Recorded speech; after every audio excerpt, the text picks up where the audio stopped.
시청자 여러분 안녕하십니까? 뉴스 현장 시작합니다. 내일 모레면 21대 대통령을 뽑는 선거가 치러집니다.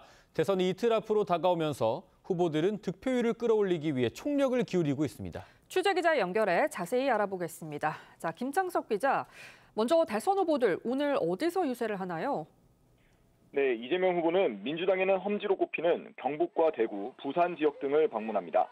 첫 일정으로는 이 후보의 고향인 경북 안동에서 유세를 시작했는데요.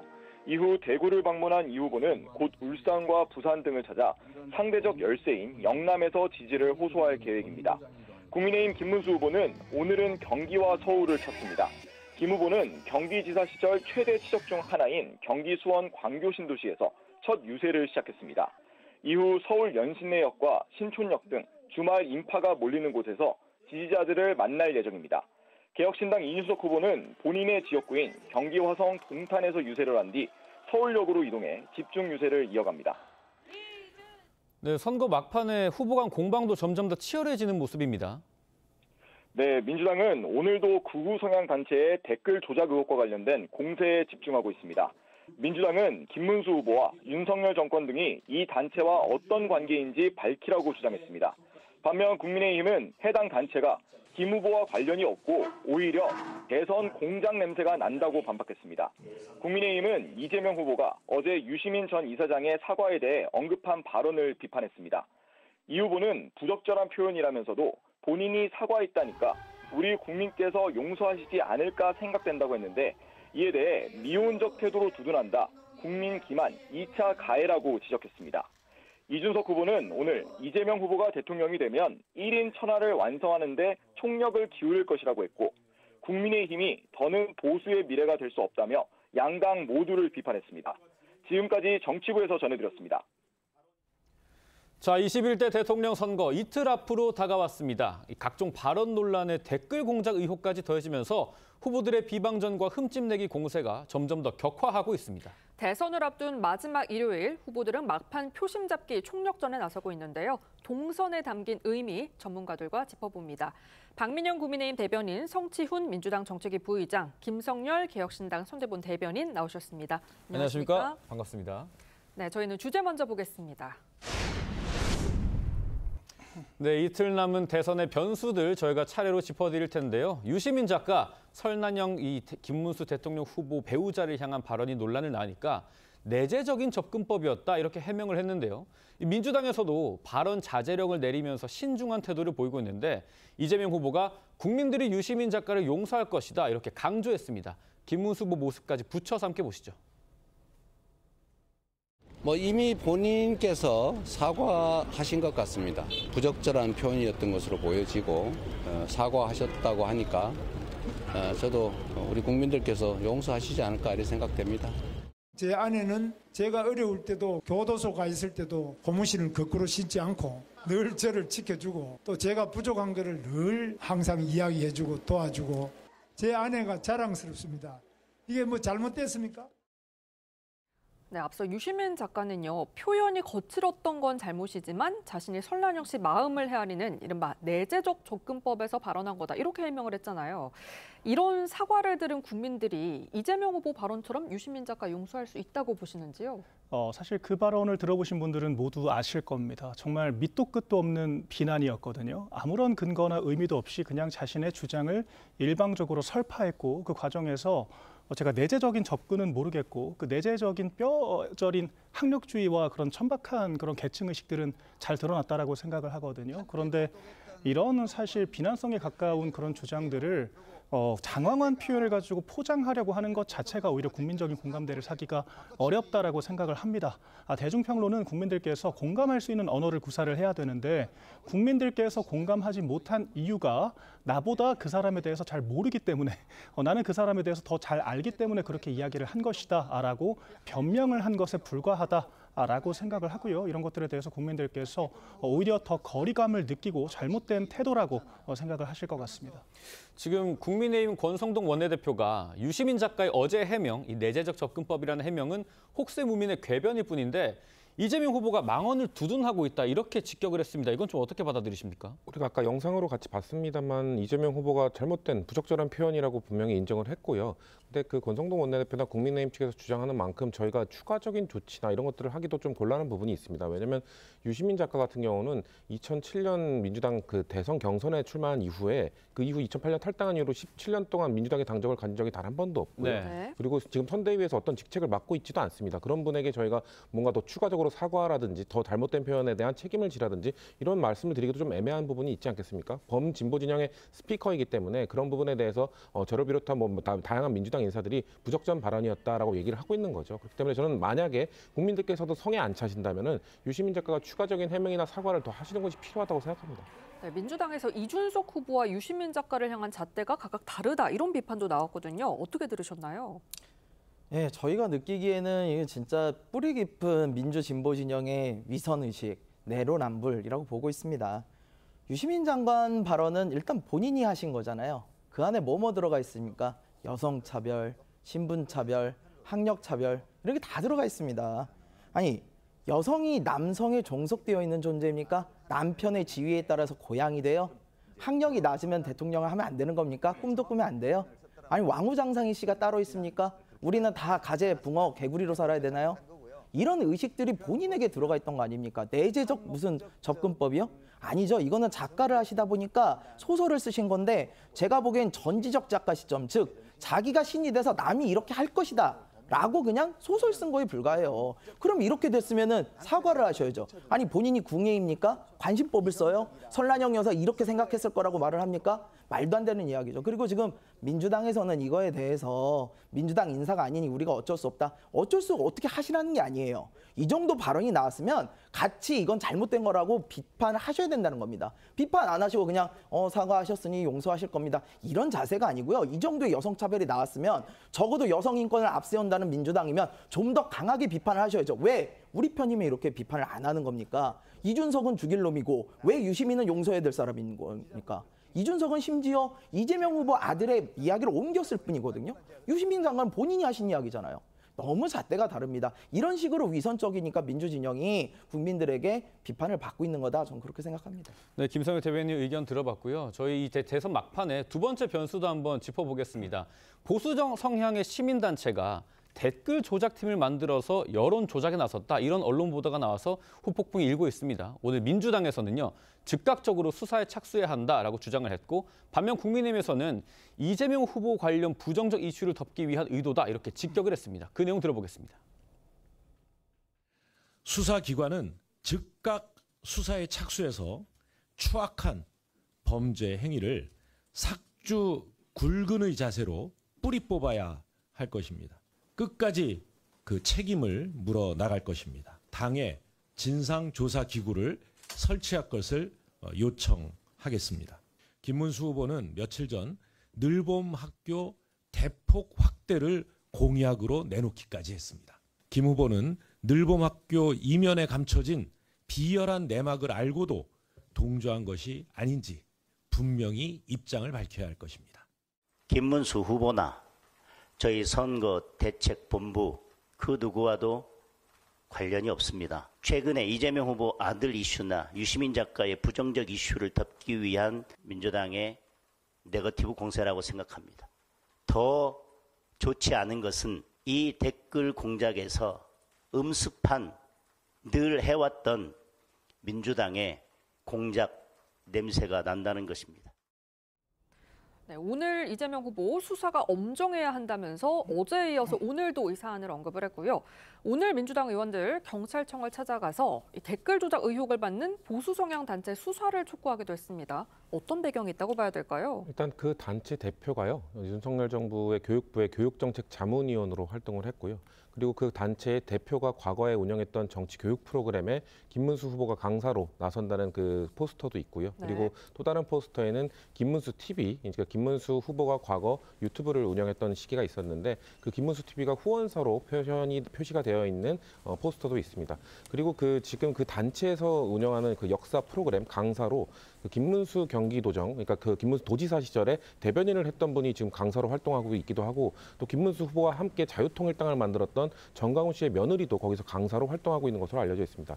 그리고 이 단체가 학부모 단체로 위장해서 국회에서 소통관에서 기자회견을 했었는데 그 기자회견 역시 지금 국회 소통관 기자회견은 국회의원이 없으면 함께 하지 않으면 못하도록 되어 있거든요. 네. 조정훈 의원이 같이 했었고 그리고 권성도 원내대표가 격려사를 했던 그런 기자회견이었기 때문에 저희가 봤을 때는 공작의 냄새가 저희가 공작을 하는 것이 아니라 그 단체에서 댓글 공작의 냄새가 강하게 풍기고 있기 때문에 철저한 조사를 해야 된다고 말씀드리고 있는 겁니다. 지금 국민의힘 쪽에서는 연관성 자체가 없다 이렇게 부인하고 계신 건가요? 저희는 오히려 뉴스타파와 민주당의 특수관계를 살펴봐야 한다는 생각이 드는데요. 왜냐하면 지난 20대 대선에서도 딱 선거를 이틀 앞두고 갑자기 뉴스타파에서 조작된 녹취록, 윤석열 당시 후보가 대장동의 몸통이다라고 한 녹취록이 나오더니 갑자기 포털 댓글에 추천수가 1시간 만에 2만여 개가 박히는 그런 기괴한 장면들이 연출이 됐거든요. 나중에 알고 보니까 민주당 의원 관계자들까지 포함된 2만여 명이 포함된 그런 텔레그램 방에서 이 조직적으로 여론을 조작해왔다. 이런 사실들까지 내부 폭로가 되면서 수사선상에 올랐던 상황입니다.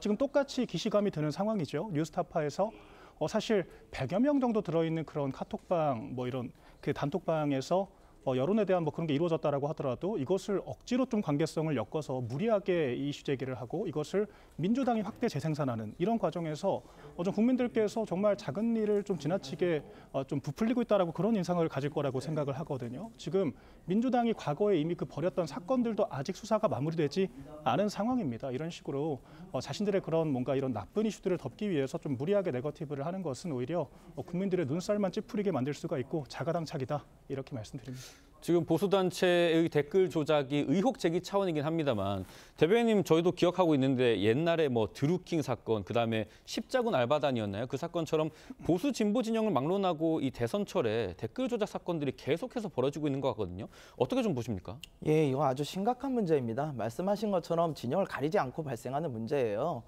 특히 이 댓글을 조작하는 건 단순히 그 사안을 가지고 하는 게 아니라요.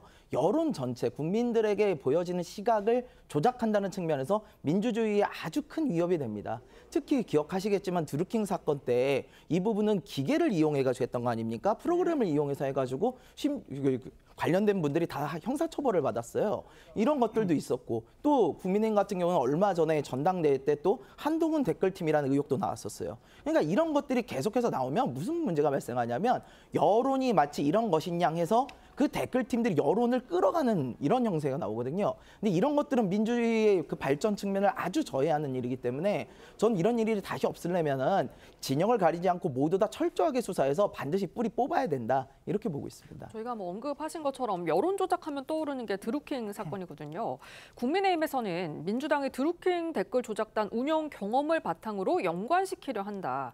이 드루킹 사건처럼 써선 안 되는 방법을 써서 댓글 다는 게 문제고 지금은 뭐가 문제라는 건지 모르겠다. 이렇게 반박을 했거든요. 그러니까 지금 이 단체가 어떤 활동을 했는지 지금 알면서도 저렇게 이야기하는 건데요. 그러니까 단순히 댓글, 본인이 댓글 지지자들도 사실 그 정치 선거 시즌이 되면은 댓글을 열심히 달자 이런 얘기를 하잖아요. 근데 이 단체에서는 하나의 아이디로 달 수 있는 댓글이 제한되어 있기 때문에 여러 가지 수십 개의 아이디를 제공하고 그 아이디들 모두 활용해서 사실상 명의 도용을 한 것이죠. 그런 것들을 활용해서 댓글을 달도록 했고 그리고 그 대가로서 뭔가 그 단체가 지금 일범교실 아까 나왔죠. 그러니까 초등학생들의 방과 후 교실에 강사로 활동하기 위해서는 특정 자격증을 받아야 됩니다. 근데 특정 자격증을 부여할 수 있는 권한을 그 단체에 준 겁니다. 그 단체에서는 사실 그 잠입 취재를 한 기자에게는 그 프로그램을 이수하지 않았는데도 자격증을 부여했다고 지금 밝히고 있죠. 그렇기 때문에 댓글을 다는 활동을 하는 거에 대가로 그럼 늘봄교실 강사로 활동할 수 있는 그런 자격증을 부여했다는 의혹이 있는 겁니다. 이런 식으로 강사를 하고 그 강사 자격증을 주고 이런 식으로 댓글 조작을 하면은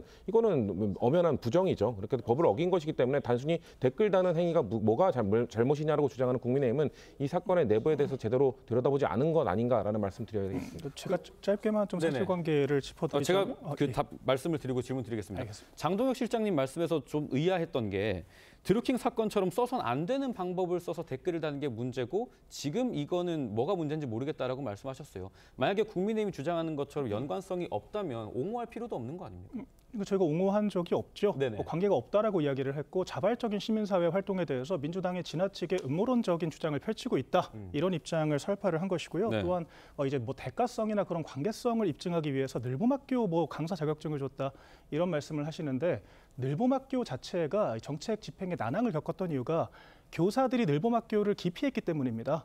그런 것들이 방과 후 학교를 강제적으로 하는 것이기 때문에 교사들은 전혀 메리트가 없었고 저희가 그런 직능단체를 오히려 좀 달래는 차원에서 여러 가지 조치들을 취했던 거거든요. 그렇기 때문에 댓글을 달아주는 대가로 교사들이 기피하는 그 늘봄학교 자격증을 강사 자격을 인정을 해줬다. 이런 것들이야말로 좀 지나치게 침소봉대하는 그런 사안이다. 전혀 인과성이 없는 문제라고 말씀을 드립니다. 시민단체 자발적인 활동이다라는 취지로 이해를 하겠습니다.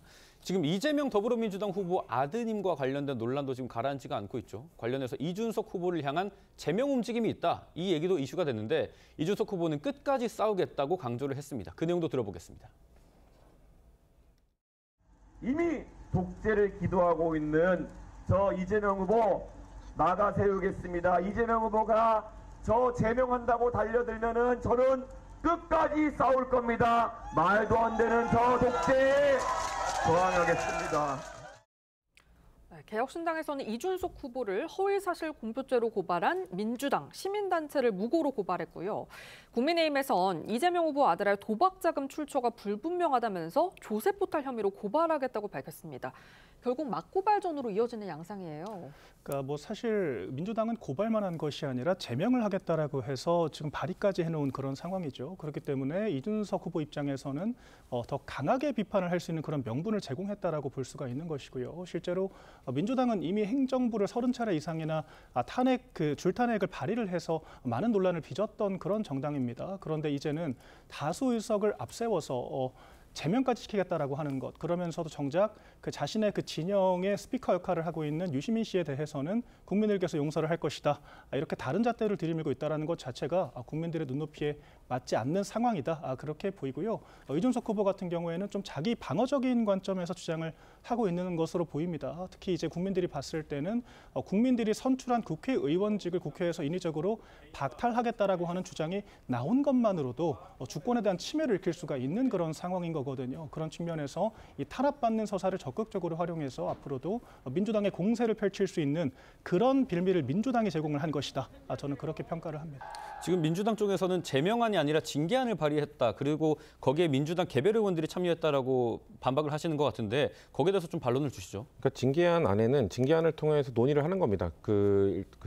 조치를 취할 수 있는 것이 공개 회의에서 경고를 할 수도 있고요. 공개 회의를 통해 사과를 요구할 수도 있고요. 공개 회의에 일정 기간 동안 그 참석을 금지하는 처벌을 내릴 수도 있고요.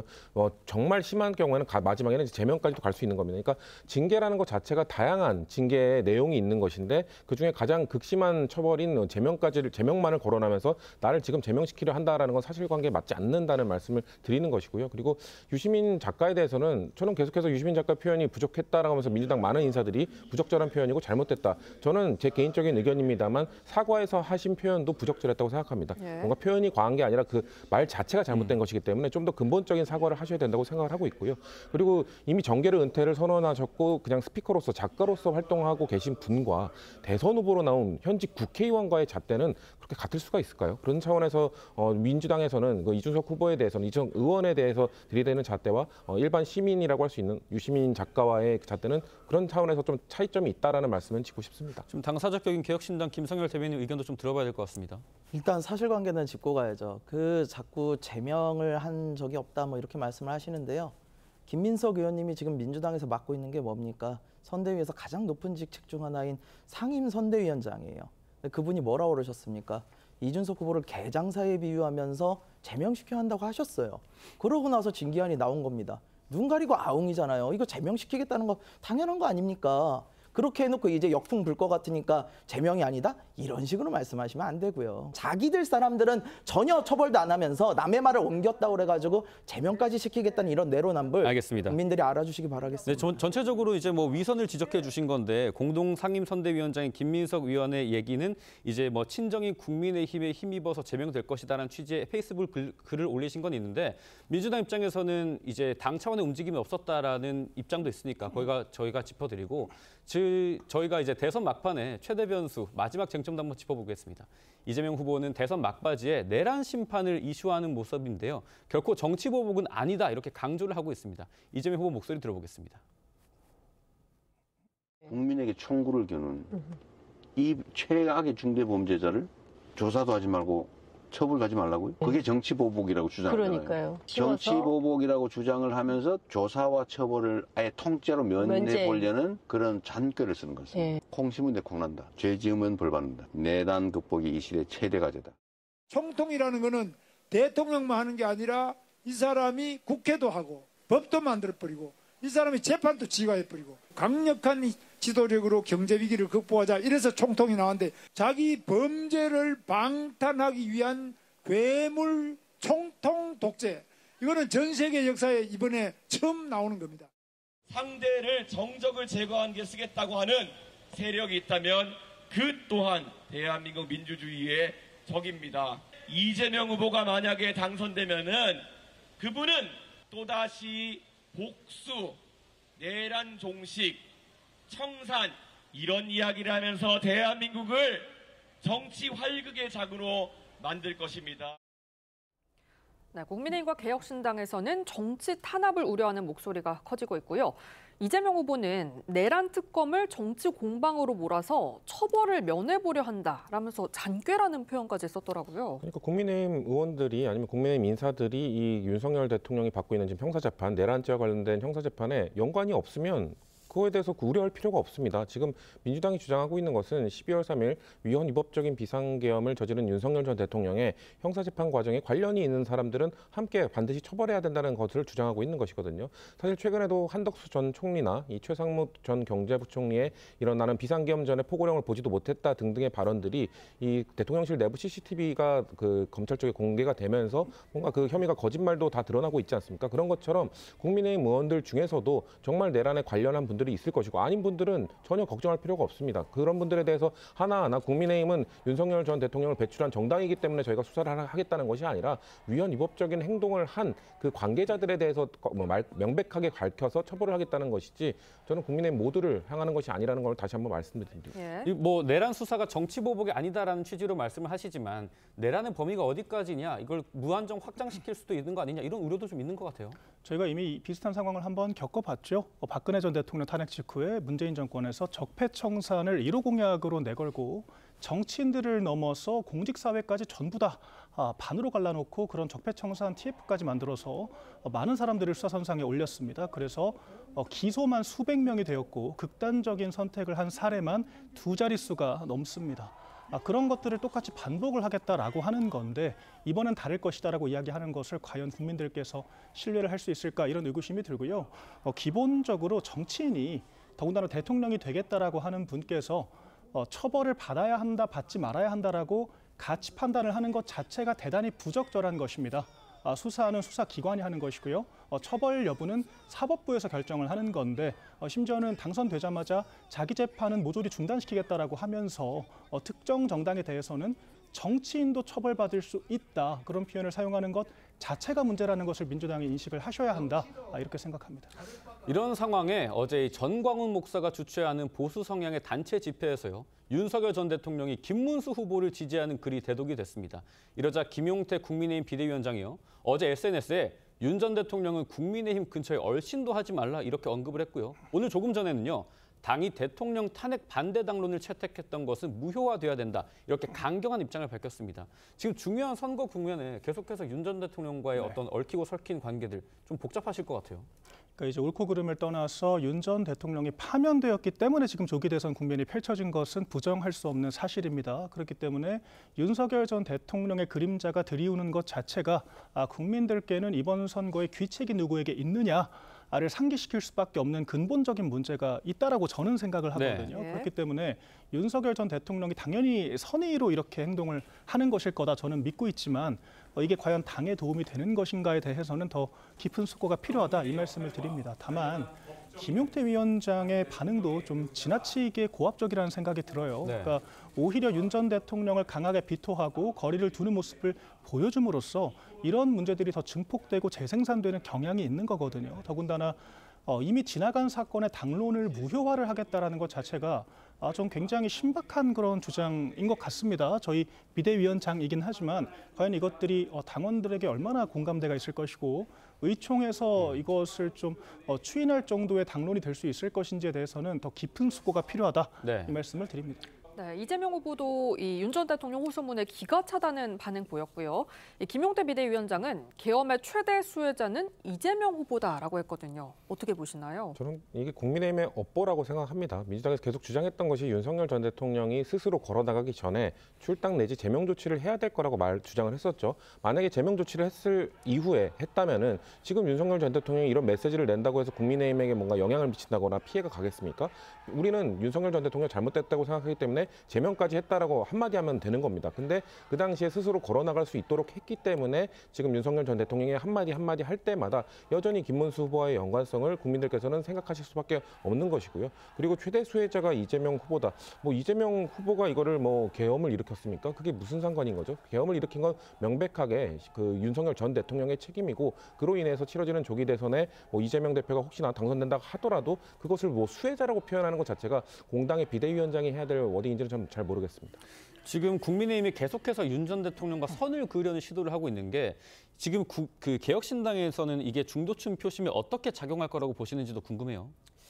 일단 비상계엄과 같은 우리 민주주의에 큰 오점을 남긴 사건에 대해서 누가 이득을 봤다, 누가 손해를 봤다 이런 이야기는 좀 바람직하지는 않은 것 같습니다. 다만 이게 지금 윤석열 전 대통령을 빨리 끊어내고 이제 계엄과 탄핵에 대한 책임에서 좀 자유로워졌어야지 이번 선거를 해볼 만했을 거다. 이건 누구나 다 말씀드렸던 거예요. 근데 네. 그걸 못하신 게 국민의힘 아니겠습니까? 근데 이제 와서 이미 의결돼가지고 다 투표까지 했던 그 당론을 지금 와서 취소한다고 뭐 엎질러진 물이 담아집니까? 그러니까 이런 것들이 이제 선거판에 이제 악영향이구나라고 생각을 하시는 것 같은데 지금 와서 하시기엔 너무 늦었다. 만시지탄이다. 이렇게 말씀드리고 싶습니다. 네, 저희는 다음 주제 넘어가 보겠습니다. 네, 대선 전 마지막 일요일이죠. 이재명 후보 영남에서, 김문수 후보는 수도권에서 유세에 나서고 있는데요. 이재명 후보가 상대적으로 민주당의 열세 지역에서 높은 지지율 확보에 나서고 있고 또 김문수 후보 막판 뒤집기에 힘을 싣겠다 이런 의도로 봐야 될까요?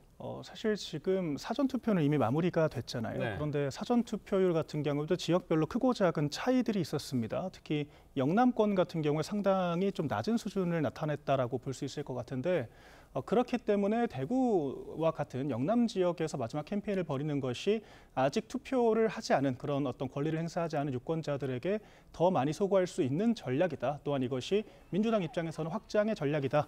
이렇게 판단을 한 것으로 보이고요. 이제 저희 국민의힘 같은 경우에는 보수층은 끝끝내 결집을 할 거라고 생각을 합니다. 예. 이제 이재명 후보가 막판에 많은 말실수들을 했었고 민주당 진영 전체적으로 악재들이 많았기 때문에 보수 진영이 결집한다라는 것을 전제로 어쨌거나 인구의 절반 가까이를 차지하고 있는 수도권에서의 선거가 결과적으로 결론을 가릴 것이다.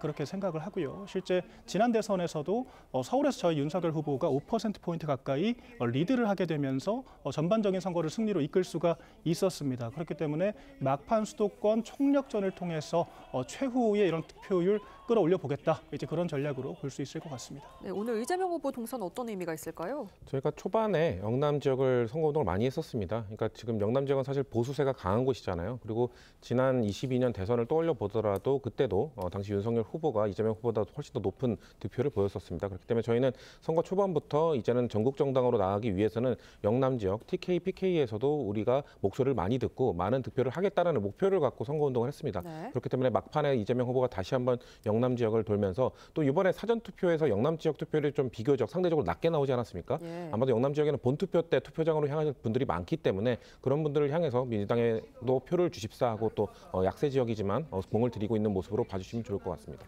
이준석 개혁신당 후보는 경기 동탄을 찾으시잖아요. 이 네. 동탄의 기적, 요걸 기대한다고 보면 되겠죠? 그때는 저희가 지금보다 사실 당세가 더 약했던 상황입니다.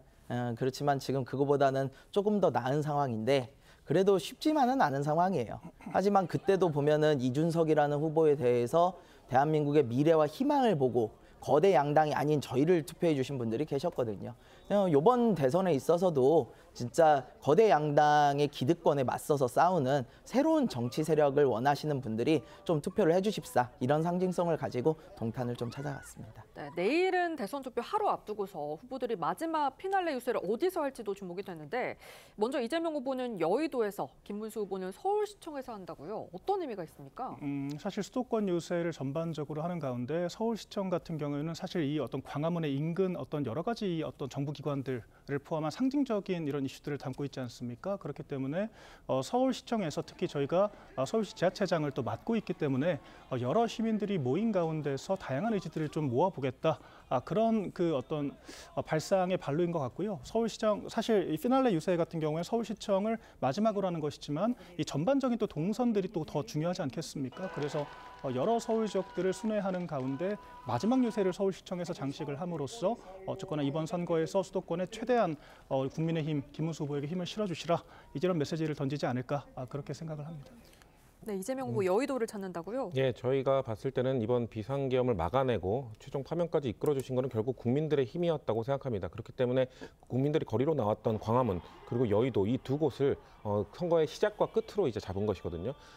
지난 그 12월을 떠올려 보면 아까도 잠깐 김영태 비대위원장의 언급에서 나왔습니다만 국민의힘이 탄핵 반대를 당론으로 채택하면서 첫 번째 탄핵 소추안이 부결이 됐었죠. 그렇기 때문에 그 당시에 수많은 국민들이 여의도 국회 앞에 모여서 탄핵 소추안을 통과시켜야 된다라는 주장을 했었고요. 그렇게 해서 탄핵이 통과된 이후에는 이제 광화문에서 또 탄핵 반대 집회가 열리자 또 탄핵 찬성하시는 분들, 탄핵을 해야 된다는 분들이 또 거리로 뛰쳐나와서 결국 탄핵이 완성될 때까지 거리를 지켜주셨습니다. 그런 의미에서 저희는 이번 조기 대선 자체가 국민들이 만들어주신 기회이기 때문에 시작과 끝을 그 상징적인 장소인 광화문에서 시작하고 마지막을 여의도에서 한다라는 그 메시지로 봐주시면 좋을 것 같습니다. 이준석 후보는 마지막 유세를 보수의 심장인 대구에서 한다고 하는데, 개혁신당에게 대구는 좀 어떤 의미를 가진 장소일까요? 글쎄요, 많은 분들이 생각하시기에 대구라는 곳이 상징하는 것이 이제 보수의 이러한 가장 중요한 코어라고 생각을 하실 거예요. 그러다 보니까 저희는 아무래도 원래는 중도층이 더 많은 정당이었습니다만 이번 선거 과정을 거치면서 사실 민주당의 이러한 굉장히 잘못된 프레임 씌우기와 위선적인 모습에 저희 상처를 정말 많이 받았고요. 이런 것들이 지속돼서는 안 된다라는 생각이 좀 더 강해졌습니다. 그러다 보니까 보수가 중도로서의 확장성을 가지고 이 나라에서 좀 더 역할을 했으면 좋겠다, 이런 생각에 대구를 찾아뵙게 되었습니다. 네, 지금까지 정치권 쟁점 짚어봤습니다. 세 분 말씀 여기까지 듣겠습니다. 감사합니다. 감사합니다.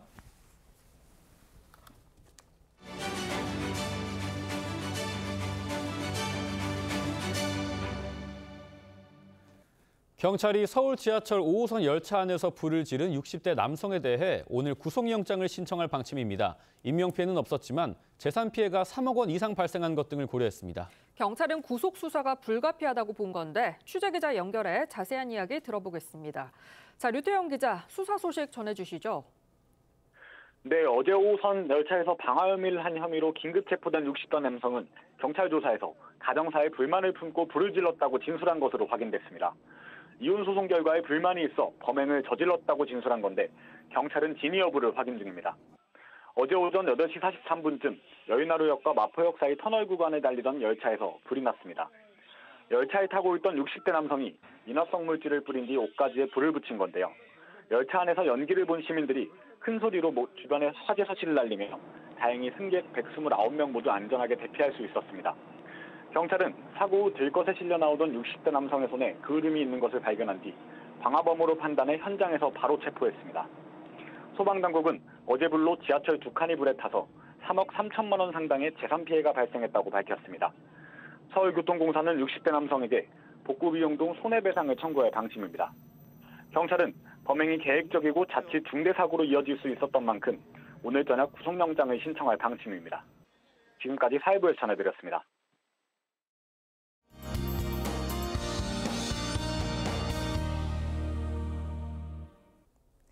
6월의 시작과 함께 날도 무척 더운데요. 오늘 한낮에 서울이 29도, 대구 30도까지 올라 어제보다 약 2도가량 기온이 높겠습니다. 다만 해가 지고 나면 금세 선선해지겠습니다. 오늘 낮 최고 기온은 서울과 청주, 대전 29도 보이겠고요. 부산과 강릉 25도에 머물겠습니다. 오늘 낮 동안 볕도 무척 강하게 내리쬐겠고요. 오존 농도도 매우 나쁨 단계까지 치솟겠습니다. 야외 활동 시에 자외선 차단 잘해주시기 바랍니다. 내일 제주도와 남해안을 시작으로 비가 내리겠습니다. 이 비는 제주에 최대 60mm, 남해안은 최대 30mm의 비가 내리겠고 그 밖의 지역은 5에서 20mm 예상됩니다. 이번 비는 대통령 선거 당일인 화요일 오전까지 이어지겠습니다. 내일 비가 내리면서 낮더위도 한층 주춤하겠습니다. 날씨였습니다. 6월 1일 일요일 TV조선 뉴스 현장은 여기까지입니다. 함께해 주신 여러분 고맙습니다.